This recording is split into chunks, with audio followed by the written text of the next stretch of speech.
दशम स्कंद। हम लोग कल इसकी चैप्टर समरी पढ़ ली थी।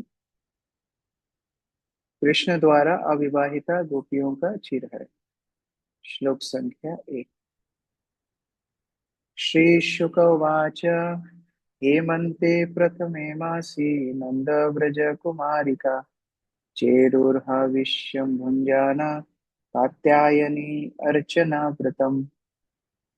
गौरी शंकर को। श्री सुखदेव गोस्वामी ने कहा, हेमंत ऋतु के प्रथम मास में गोकुल की अविवाहिता लड़कियों ने कात्यायनी देवी का पूजन व्रत रखा। पूरे मास उन्होंने बिना मसाला की खिचड़ी खाई। परमेश्वरी माता जी तात्पर्य। तात्पर्य। हेमंते शब्द मार्गशीर्ष मास का सूचक है, जो पाश्चात्य कैलेंडर जंत्री के अनुसार लगभग मध्य नवंबर से मध्य दिसंबर तक का समय है।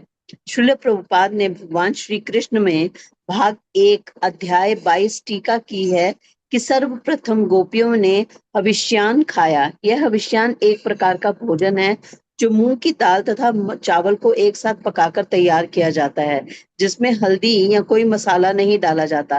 वैदिक आदेशानुसार इस तरह का भोजन किसी अनुष्ठान को करने के पूर्व शरीर शुद्धि हेतु किया जाता है। हरे कृष्ण। तो गोपियां यद्यपि सर्वश्रेष्ठ भक्त हैं और ब्रह्म संहिता में वर्णन आता है लक्ष्मी सहस्त्र शत संभ्रम से विमान। संभ्रम अर्थात प्रेम से ये अनगिनत लक्ष्मियां भगवान की सेवा करती हैं गोलोक वृंदावन में। तो कोई बोल सकता है गोलोक वृंदावन में तो लक्ष्मी है ही नहीं, तो लक्ष्मी तो वैकुंठ में होती है। तो गोलोक वृंदावन में जो लक्ष्मियां भगवान की सेवा का वर्णन है, इतनी सहस्त्र सहस्त्र लक्ष्मियां, वो वास्तव में गोपिकाएं हैं। तो लक्ष्मी स्वरूपा है ये गोपिकाएं, कोई साधारण नहीं है। लेकिन फिर भी उनकी विनम्रता है कि वो हर उस अनुकूल वस्तु को स्वीकार करती हैं जो उनको भगवान के निकट ले जाए। तो सामान्यतः वैदिक प्रणाली है कि किसी को अगर अच्छा वर चाहिए तो वो उमा पार्वती का पूजा करे। तो कात्यायनी देवी जो स्वयं पार्वती की स्वरूपा है, तो उनकी पूजा करने का व्रत ये सारी गोपिकाएं रखती हैं। तो इससे हमको शिक्षा मिलती है, यद्यपि इतनी महान भक्त हैं लेकिन फिर भी उनके अंदर विनम्रता है। तो ये विनम्रता भक्ति के लिए बहुत बहुत महत्वपूर्ण है। श्रील हरिदास ठाकुर के संबंध में वर्णन आता है, नीच कुल अवतारी सिखाले सवारे, धने माने कुने शिले कृष्ण नहीं मिले। धने मतलब धन से, बहुत अत्यधिक धन से। माने, माने अर्थात बहुत ज्यादा मान सम्मान जिनको प्राप्त है उससे। कुले, बहुत उच्च कुल में जिनका जन्म हुआ है। और शिले, शिले अर्थात बहुत जिनके अंदर गुण है। शीलवान अर्थात बहुत जो गुणवान है, बहुत सारे स्किल्स जिनके अंदर है, कृष्ण नहीं मिले, उनको कृष्ण नहीं मिलते। इसीलिए विनम्रता भक्ति की नींव है। और यहाँ गोपिकाएं कात्यायनी देवी की पूजा कर रही हैं विनम्र स्थिति में आकर के कि हमें कृष्ण को प्राप्त करना है। और इस समय पर हमने हविष्यान्न खाया। तो आज जो लोग जाएंगे किचन में, हमारे कृष्ण बलराम हॉल में, उनको हविष्यान्न मिलेगा। तो जनरली द्वादशी के दिन मंदिर में बनाते हैं। तो सिंपल मूंग दाल और राइस को उबाल करके, हम लोग तो थोड़ा उसमें घी भी डाल देते हैं, नमक भी डाल देते हैं, फोरन भी डाल देते हैं। लेकिन सामान्यतः जब ऐसे मंथ लॉन्ग व्रत कोई करता है, जैसे यहाँ पर मार्गशीर्ष मास में ठंडी के समय पर ये गोपिकाएं सारे व्रत कर रही हैं, तो पूरे महीने उन्होंने इसी को खाया, केवल मूंग दाल और राइस को साथ में उबाल करके। उसमें कोई छोंक नहीं, उसमें कोई मसाला नहीं, कोई घी नहीं। तो ये हविष्यान्न कहलाता है। तो कई भक्त ऐसे चातुर्मास में करते हैं, कई भक्त फिर ऐसे पुरुषोत्तम मास में भी करते हैं। लेकिन ये सारे अनुष्ठान कृष्ण के पास ले जाएं तो अच्छे हैं। नहीं तो क्या होगा, नहीं तो पेट में कुछ जाएगा नहीं और फिर भक्ति भी नहीं होगी। कल रात में मेरे पास कितने बजे, 9:30 बजे एक भक्त का फोन आया। बोले प्रभु जी, कल महाराज ने जो क्लास में ना, उसी शाम को महाराज ने क्लास में एवं जन्म निपतितम श्लोक बुलाया, मैं याद कर लिया। अभी मैं और भी श्लोक याद करूंगा, तो आप मुझे लिस्ट बता दो। तो मैंने उनको कुछ लिस्ट बताई। तो फिर बोले प्रभु जी मैं कहाँ से डाउनलोड कर सकता हूँ क्या, बहुत उत्साह था। तो मैंने उनको बोला प्रभु जी अच्छी बात है उत्साह, आप कल मंगला आरती में आना, है ना, याद करना कल से, आज नहीं। तो ठीक है, उन्होंने बोला मैं सो जाऊंगा। लेकिन आज वो फिर गायब हो गए। तो मुझे मालूम है रात में जागे होंगे, वो उत्साह रहता है, हविष्यान करना, रात्रि भर जागना, एकादशी कीर्तन करना, फिर श्लोक याद करना, पढ़ना, ये सब अच्छा है। लेकिन हमारी जो दैनिक साधना है, उसको अगर हम अनुकूल रूप से नहीं कर पाएंगे तो फिर ये सब व्यर्थ हो जाएगा। इसलिए बहुत सारे भक्त चातुर्मास करते हैं, पुरुषोत्तम मास अभी आने वाला है वो भी करेंगे। लेकिन ये बात का याद रखना है, जो हमारी डेली की साधना है वो और प्रगाढ़ होनी चाहिए, वो और डेली नहीं होनी चाहिए, ये सब व्रत इत्यादि करने के माध्यम से। श्लोक संख्या 2 और 3। आप्लुत्याम्भसि कालिन्द्या जलान्ते चोदिते ऋणे कृत्वा प्रतिकृतिं देवीम् आनर्चोर्नृपस्यैकृतिम् गन्धैर्मालैः सुराभिर्बलिभिर्धूपदीपकैः उच्चावचैश्चोपहारैः प्रबालाफलताण्डुलैः। प्रतिभा माता जी पढ़िए। हरे कृष्णा प्रभु जी, नमस्कार। हे राजन, सूर्योदय होते ही यमुना के जल में स्नान करके वे गोपियां नदी के तट पर देवी दुर्गा का मिट्टी का अर्चा विग्रह बनाती। तत्पश्चात वे चंदन लेप जैसी सुगंधित सामग्री और महंगी और साधारण वस्तुओं यथा दीपक, फल, सुपारी, पोपलों तथा सुगंधित मालाओं और अगुरों के द्वारा उनकी पूजा करती। तात्पर्य: बलि भी शब्द वस्त्र, आभूषण, पोषण इत्यादि भेंटों का सूचक है। हरे कृष्ण। कात्यायनी महामाये महायोगिन्यधीश्वरी नन्दगोपसुतं देवी पतिं मे कुरुते नमः इति मंत्रं जपन्त्यस्त पूजं चक्रु कुमारिकै। मीनाक्षी माता जी।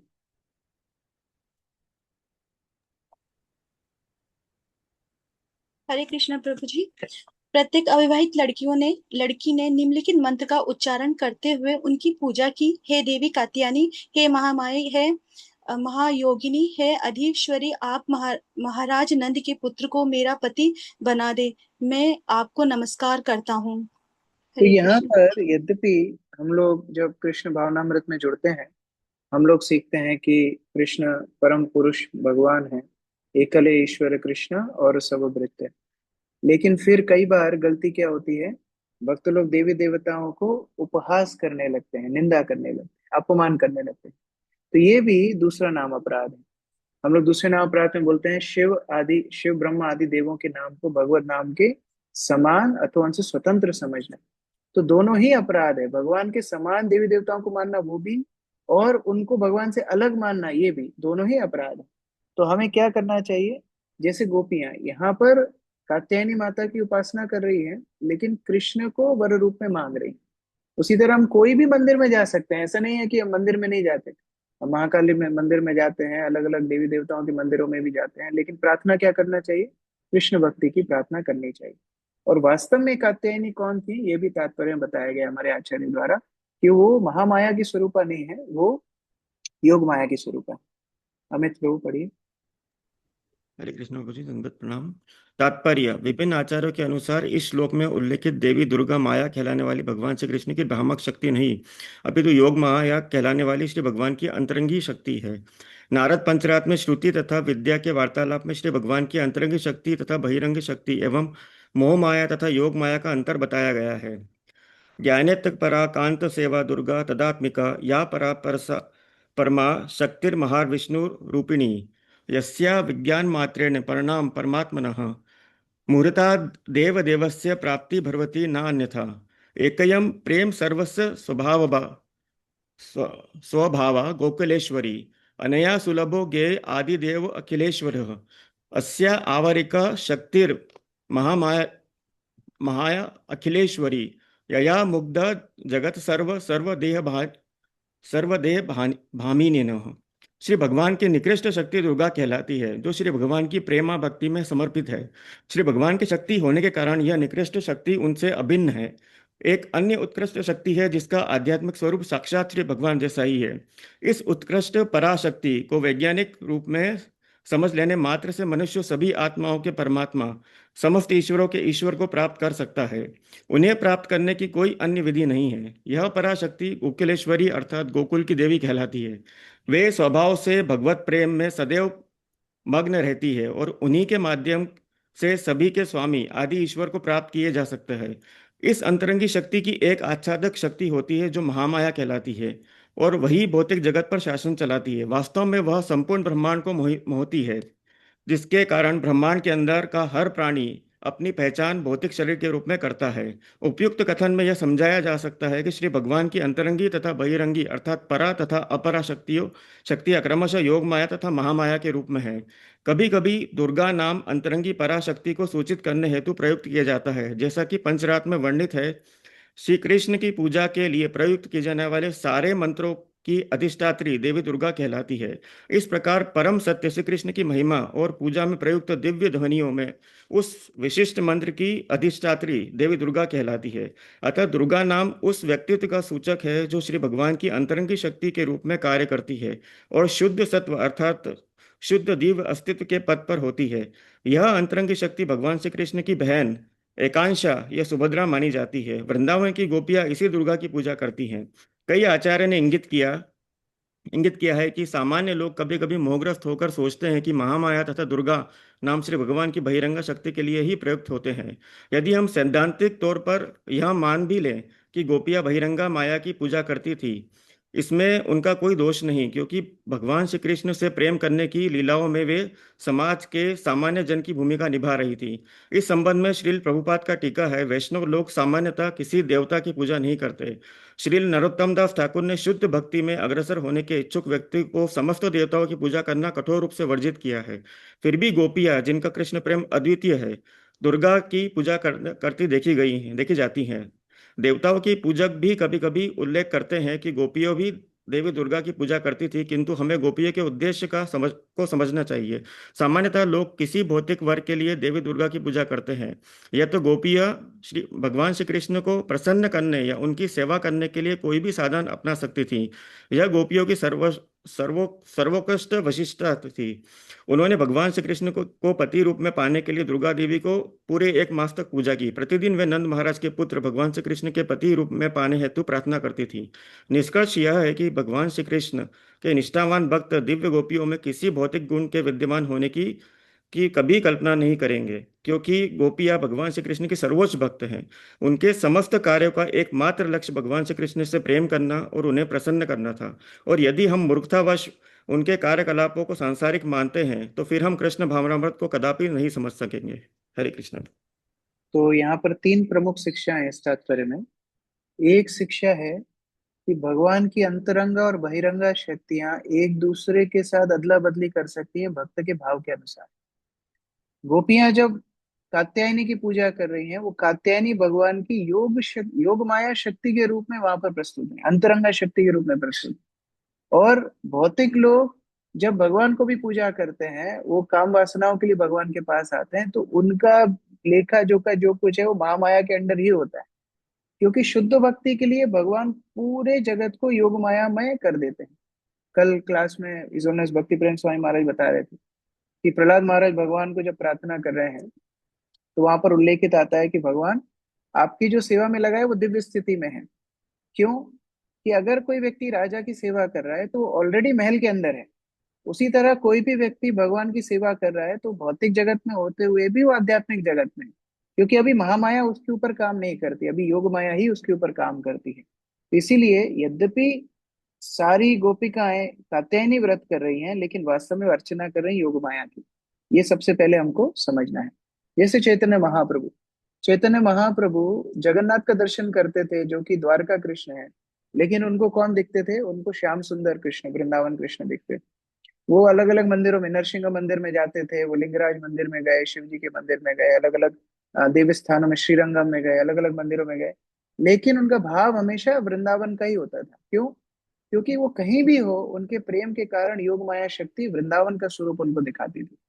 इसी के विपरीत जो भौतिक दृष्टिकोण रखेगा, वो मंदिर में आएगा तो भी उसको महामाया के ही अधीनस्थ रहना पड़ेगा। उसको क्या दिखेगा? उसको गंदगी दिखेगी, उसको दोष दिखेंगे, उसको समोसे की सुगंध आएगी, उसको ये सारे काम होंगे। क्यों? अभी महामाया उसके ऊपर हावी है। दूसरी शिक्षा इसमें ये लेनी है कि भक्त कभी भी अपने आप को इतना श्रेष्ठ नहीं मानते कि हमें किसी की सहायता की आवश्यकता नहीं। ये गोपिकाएं डायरेक्ट भगवान के साथ आदान प्रदान कर रही हैं, लेकिन फिर भी ये भक्तों के महत्व को समझ रही हैं, ये दूसरे वैदिक अनुष्ठानों के महत्व को समझ रही हैं।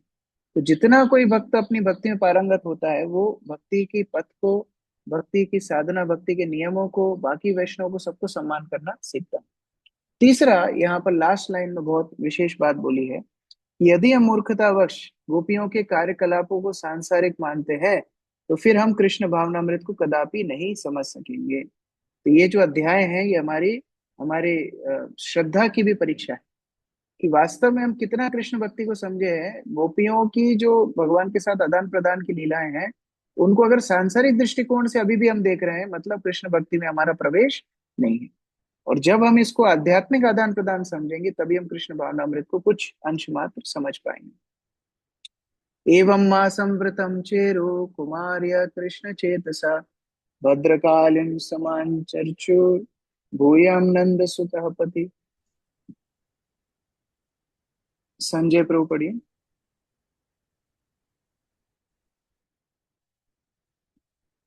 शोभा माता जी।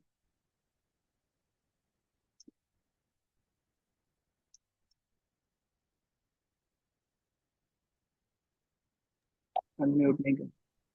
इस प्रकार उन लड़कियों ने पूरे मास अपना व्रत रखा और अपने मन को भगवान श्री कृष्ण में पूर्णतया लीन करते हुए इस विचार पर ध्यान लगाए रखा कि राजा नंद का पुत्र मेरा पति बने। इस प्रकार से देवी भद्रकाली की पूजा की। हरे कृष्ण। और मन में क्या आशा है कि भगवान हमारे पति रूप में बने। और देखिए, एक और सुंदर बात है, सारी गोपिकाओं को पता है कि बाकी गोपिकाएं क्या प्रार्थना कर रही हैं। एक दूसरे को सबको पता है, ऐसा नहीं है दूसरे को पता नहीं है, तो भी आपस में ईर्ष्या नहीं है। ये वृंदावन का भाव है। तो ऐसा नहीं है कि अरे वो उसके पति बनेंगे तो फिर मेरे पति कैसे बनेंगे, और अगर सहपत्नी भी होंगी तो हमारे बीच में तो ईर्ष्या होगी। कोई भी ऐसा भाव नहीं है। ये वृंदावन का भाव भक्तों के समाज में भी होना चाहिए। एक भक्त सेवा कर रहा है, हमें भी सेवा करना है। मिलजुल के हम भगवान को प्रसन्न करेंगे, मिलजुल के हम गुरु को प्रसन्न करेंगे। एक एक शिक्षा गोपिकाएं अपने उदाहरण से समझा रही हैं।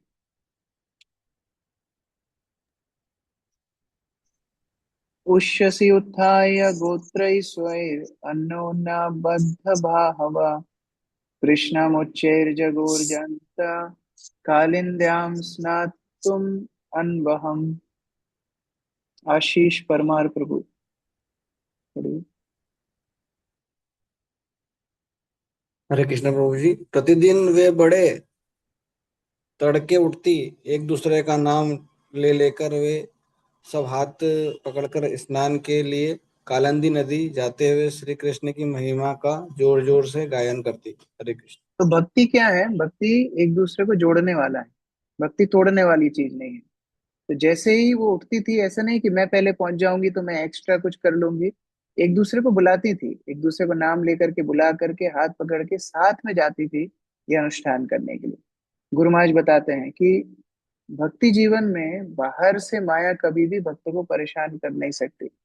लेकिन क्या होता है, कली जो कि माया का ही एक एजेंट है, कली क्या करता है, भक्तों के बीच में फूट डाल देता है, लड़ाई डाल देता है। अभी भक्त लड़ाई करते हैं, आपस में एक दूसरे को अपराध करते हैं, एक दूसरे की निंदा करते हैं, भक्ति में दोनों का पतन हो जाता है।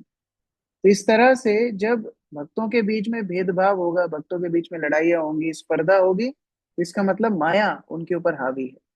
और अगर उनकी भक्ति का वर्धन होगा, मतलब क्या है, अपने आप उनके संबंध मधुर रहेंगे। जैसे यहाँ पर सारी गोपी एक दूसरे का हाथ पकड़ के, एक दूसरे का नाम लेके प्रेम के साथ एक साथ जा रही हैं। एक ही उनका उद्देश्य है, भगवान कृष्ण को प्राप्त करना। नाद्या कदाचिदागत्या तीरे निक्षिप्य पूर्ववत् वासांसि कृष्णं गायन्त्यो विहर्षो सलिले मुदा। परमवीर प्रभु। अच्छा, किरण माता जी आप पढ़ो। हरे कृष्ण। एक दिन वे नदी के तट पर आई और पूर्व की भांति अपने वस्त्र उतारकर जल में कीड़ा करने लगी तथा भगवान श्री कृष्ण के वश का यश का गान करने लगी। हरे कृष्णा। परमवीर प्रभुपद।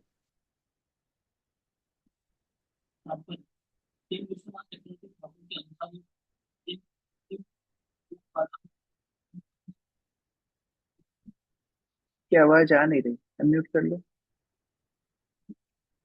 अनम्यूट है? हाँ अभी बोलिए। तात्पर्य। श्री विश्वनाथ चक्रवर्ती ठाकुर के अनुसार यह घटना उस दिन की है जब गोप बालों ने अपना व्रत पूरा किया और जिस दिन पूर्णमासी थी। अपने व्रत के भली भांति पूर्ण होने के उपलक्ष्य में उन्होंने वृषभानु की पुत्री तथा अपनी विशिष्ट प्रिय राधा रानी को अन्य प्रमुखों समेत आमंत्रित किया और उन सबको लेकर नदी में स्नान करने आए। उनकी जल क्रीड़ा अवभृत स्नान जैसी थी, अर्थात वे औपचारिक स्नान जो किसी वैदिक यज्ञ के पूरा होने के उपरांत किया जाता है। श्रील प्रभुपाद ने निम्न प्रकार की टीका की। भारतीय लड़कियां तथा स्त्रियों में यह पुरानी प्रथा है कि जब वे नदी में स्नान करती हैं तो अपने वस्त्र तट पर रख देती हैं और पूर्ण रूप से नग्न होकर जल में डुबकी लगाती हैं। नदी जिस भाग में वे स्नान करती थी वहां पुरुषों का प्रवेश बढ़ा और यह प्रथा अब भी चालू है। भगवान ने उन अविवाहित कन्याओं के मन की बात जानते हुए उन्हें वांछित कर दिया। उन्होंने प्रार्थना की थी कि उन्हें भगवान श्री कृष्ण पति रूप में प्राप्त हो और भगवान श्री कृष्ण उनकी यह इच्छा पूरी करना चाहते थे। जैसे वैदिक काल में स्त्री केवल और केवल पति के सामने थी। जैसे यहाँ पर गोपियां हैं, कृष्ण ने उनकी इच्छाएं पूरी की, तो ये एक मास जो व्रत था वो आज के दिन कंप्लीट हुआ था। तो आज के दिन भगवान आके उनकी इच्छाओं को पूरा करते हैं।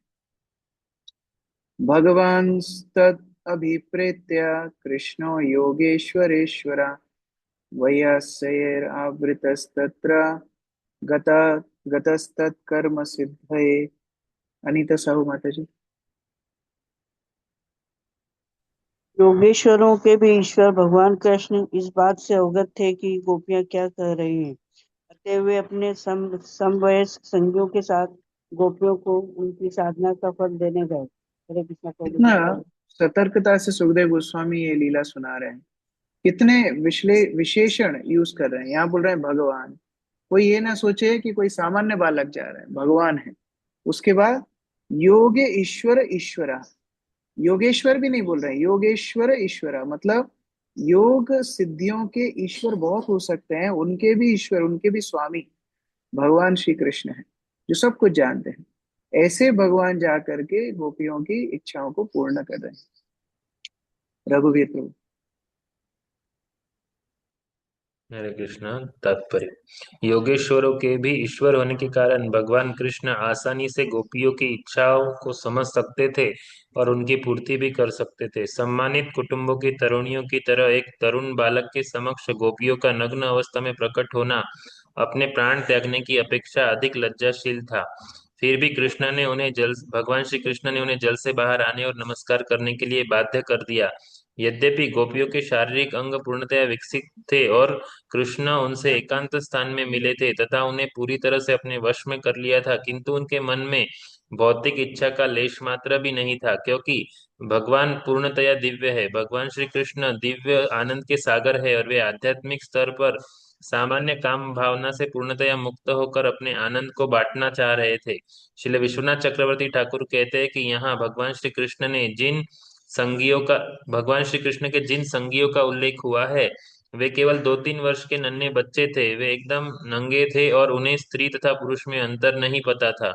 भगवान श्री कृष्ण जब गौवे चराने जाते तो वे भी उनके पीछे पीछे हो लेते, क्योंकि वे भगवान श्री कृष्ण के बिना नहीं रह सकते थे। यह बता रहे संगियों के साथ गए, वो संगी कौन है? 2-3 साल के बच्चे, वो पीछे पीछे दौड़ते थे, उनको लेकर के साथ में गए। तासाम वासाम से उपादाय नीपम नारूय सत्वरा हसद्भि प्रहसन बाले परिहासम उवाचः। श्री गोपिका माता जी।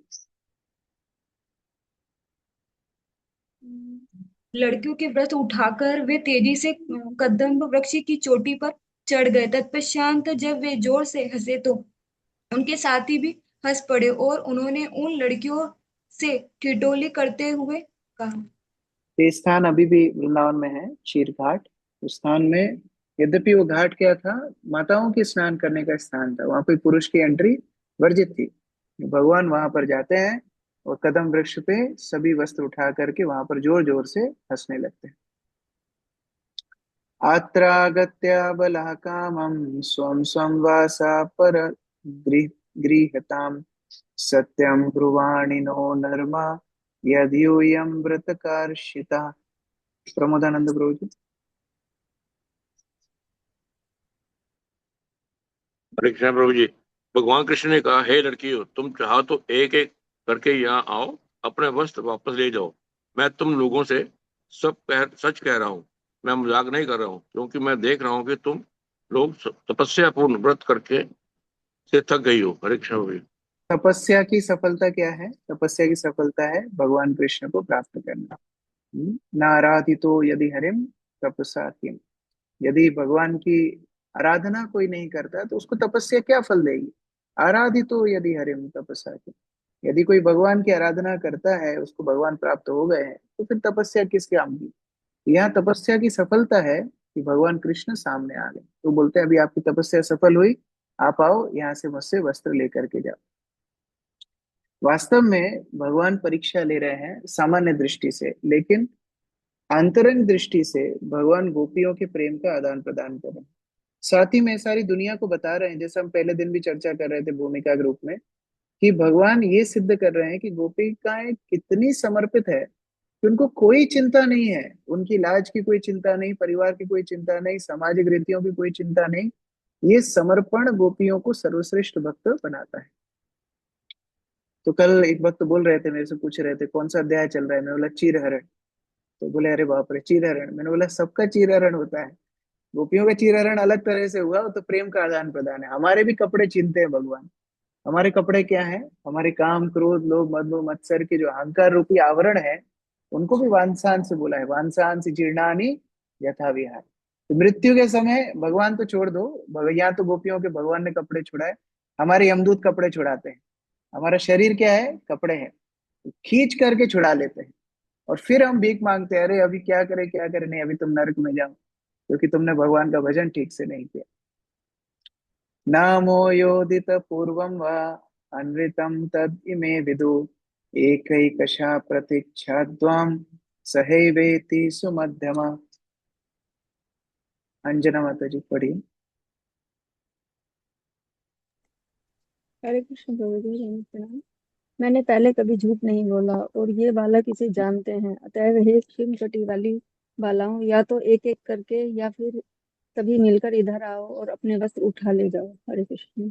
भगवान क्या बोल रहे? मैंने कभी झूठ पहले बोला नहीं। और कौन साक्षी है? ये 2-3 साल के नंगे बालक, ये मेरे साक्षी है। इनकी सुबह शाम दोपहर सभी झूठ से होती है, वो बोल रहे कभी झूठ नहीं बोला। लेकिन वास्तव में झूठ नहीं बोला, क्योंकि भगवान के मुख से जो निकलता है वो सच हो जाता है। प्रकृति को उसको सच करना पड़ता है। जैसे महाभारत के युद्ध में जब जयद्रथ को मारना था, भगवान बोले कि सूर्यास्त अभी नहीं हुआ है, सूर्यास्त हो गया था, जयद्रथ नाचने लगा, अरे बच गया बच गया बच गया। भगवान अर्जुन को बोलते मार दो। अर्जुन बोलता है अरे ये अभी सूर्यास्त हो गया, बोले सूर्यास्त नहीं हुआ, मार दो। मार दिया। अभी कौरव लोगों ने बोला अरे आपने सूर्यास्त के बाद क्यों बाढ़ चलाया? तो सूरज दोबारा उग गया। बोले नहीं नहीं, मैं तो डूबा नहीं था, ये तो एक टेम्पररी ग्रहण लगा था मुझे। तो जो भगवान बोलते हैं वही सच होता है। तो यहाँ पर जो बोल रहे हैं गलत नहीं बोल रहे हैं, मैं कभी झूठ नहीं बोला है। तस्य तत् विलितं दृष्ट्वा गोप्या प्रेम परिप्लुता व्रीडितः प्रेक्ष्य चान्योन्यं जातहास न निर्ययो। जगदीश्वर प्राण प्रभु। यह देखकर कि भगवान कृष्ण उनसे किस प्रकार से ठोड़ी कर रहे हैं, गोपियां उनके प्रेम में पूर्ण रूप से निमग्न हो गई और उलझन में होते हुए भी एक दूसरे की ओर देखकर हंसने तथा परस्पर परिहास करने लगे, लेकिन तो भी वे जल से बाहर नहीं आए। तात्पर्य राजीव प्रभु। श्रीला विश्वनाथ चक्रवर्ती ठाकुर ने इस श्लोक की व्याख्या इस प्रकार की है।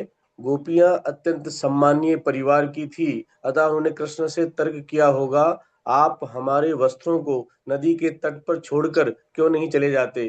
तब कृष्ण ने उत्तर दिया होगा, लेकिन तुम तो अनेक हो, अतः तुम में से कुछ लड़कियां अन्य लड़कियों के वस्त्र ले सकती हैं। गोपियों ने उत्तर दिया होगा, हम ईमानदार हैं और कभी कोई चीज नहीं चुराती, हम पराये की संपत्ति को छूती तक नहीं। तब कृष्ण ने कहा होगा, यदि ऐसा है तो बाहर आकर अपने कपड़े ले लो, इसमें कौन सी कठिनाई है।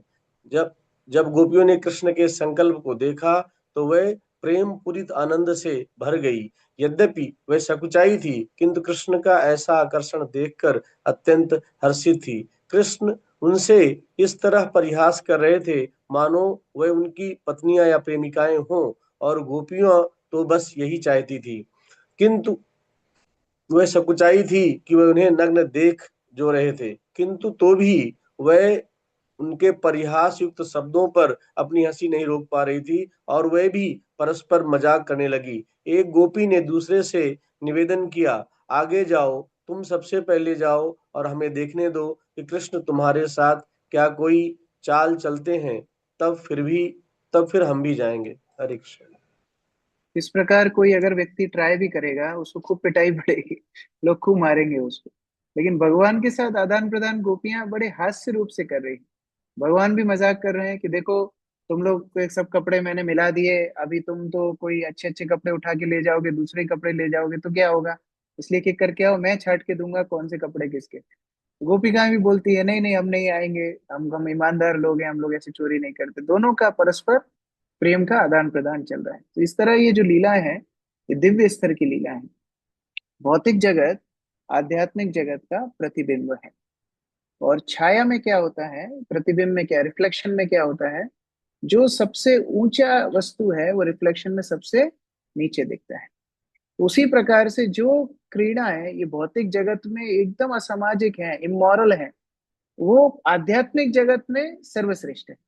जैसे भौतिक जगत में अगर कोई इस तरह कोई लड़का होगा, भले ही 6-7 साल का हो, ऐसे लड़कियों के बीच में जाएगा, ऐसे काम करेगा, तो उसको बड़ा चरित्रहीन बोला जाएगा। लेकिन आध्यात्मिक जगत में भगवान के ये आदान प्रदान दिव्य स्तर पे हैं, जिनको श्रेष्ठतम प्रेम का आदान प्रदान बताया गया है। तो बहुत विस्तृत आध्यात्मिक दृष्टिकोण से ही इन लीलाओं का श्रवण करना चाहिए। तो आगे 13 नंबर श्लोक से हम लोग कल पाठ करेंगे। हरे कृष्ण। किसी का कोई प्रश्न है? Any question? Yes, Basant Prabhu. Hare Krishna प्रभु जी, धन्यवाद प्रणाम प्रभु जी। थैंक यू सो मच प्रभु जी फॉर वंडरफुल सेशन। प्रभु जी, मेरा प्रश्न ये है कि जब गुरु वैष्णव का इंस्ट्रक्शंस मिलता है और फिर उसे किस मूड से और किस तरह से हमको क्या क्या चीज ध्यान में रखते हुए उसको प्रयास करना चाहिए। हरे कृष्ण। वास्तव में अगर महत्वता गंतव्य की पता होती है तो उत्साह अपने आप रहता है। क्योंकि महत्वता नहीं पता रहती है, इसलिए वो निर्देशों को पालन करने का उत्साह नहीं होता। शिला प्रभुपाद के शिष्य जब प्रभुपाद से मिले, उन्होंने ये समझा कि भौतिक जगत में और कोई वस्तु उनको आनंद नहीं दे सकती। केवल शिला प्रभुपाद एकमात्र ऐसे व्यक्ति हैं पूरी पृथ्वी पे जो हमें निस्वार्थ प्रेम करते हैं, बाकी सबका कुछ ना कुछ स्वार्थ।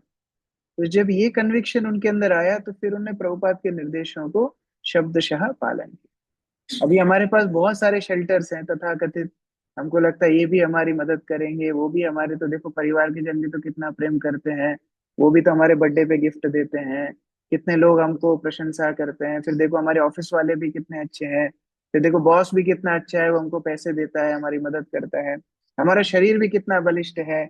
इस तरह से अलग अलग लोगों के अलग अलग जो दुराश्रय है, उनके कारण से वो विश्वास निर्देश में नहीं आ पाता। जैसे भगवत गीता में कल भी ये चर्चा हो रही थी क्लास में कि भगवान कार्पण ने 2 श्लोक सुने लेकिन अर्जुन को गीता बोलना शुरू नहीं की। लेकिन अगले श्लोक में जब अर्जुन ने बोला कि नहीं, केवल आप ही मेरे आश्रय और कोई आश्रय नहीं, उसके बाद में भगवान निर्देश देते हैं। नहीं तो वो निर्देश गर्त में चले जाते हैं, हमारे कोई लाभ में नहीं आते। प्रसिद्ध चैतन्य प्रभु। प्रभु जी हरे कृष्णा, दंडवत प्रणाम। प्रभु जी, जैसा आप ये कात्यायनी देवी के बारे में बता रहे थे कि जो महामाया या उनकी अंतरंगा शक्ति दोनों जो है वो एक तरीके से वो समय के हिसाब से चेंज होती जा रही, तो क्या हम ऐसा, जैसा हमने सुना भी है कि एक्चुअली में भगवान की शक्ति के हिसाब से कोई भी चीज मटेरियल नहीं, एक्चुअली में क्योंकि भगवान की प्रकृति ये तो ये भी आध्यात्मिक ही है, ये संसार भी आध्यात्मिक ही है।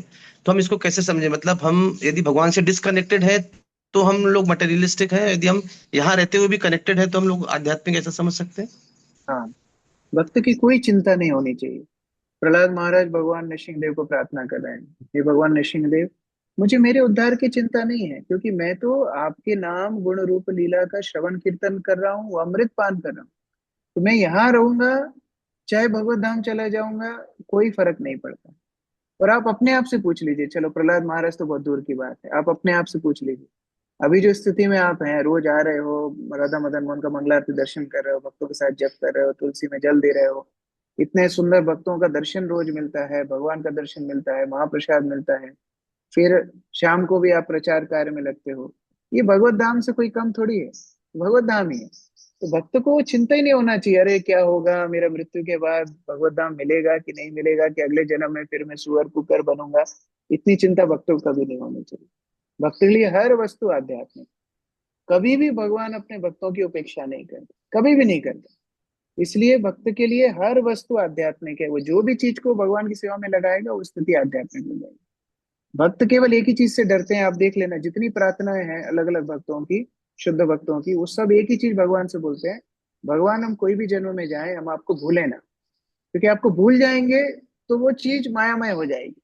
अभी कोई मुक्त मुक्त भी हो गया, मोक्ष भी पहुंच गया, लेकिन वहां अगर सेवा का भाव उसका नहीं है, भगवान की विस्मृति होके वो दोबारा भौतिक जगत में गिर जाएगा। तो मुक्त होने के बाद भी माया पकड़ लेगी अगर कोई व्यक्ति भगवान को भूल जाएगा। और अगर कोई भगवान को स्मरण रखता है, अपनी भक्ति सुचारू रूप से चालू रखता है, तो उसके लिए हर स्थिति आध्यात्मिक है, फिर भौतिक कोई विचार है ही नहीं। इसलिए भक्तों का भी चिंता नहीं होती है, हमेशा भगवान के स्पर्श में रहते थैंक यू। हैं। विशाल प्रभु।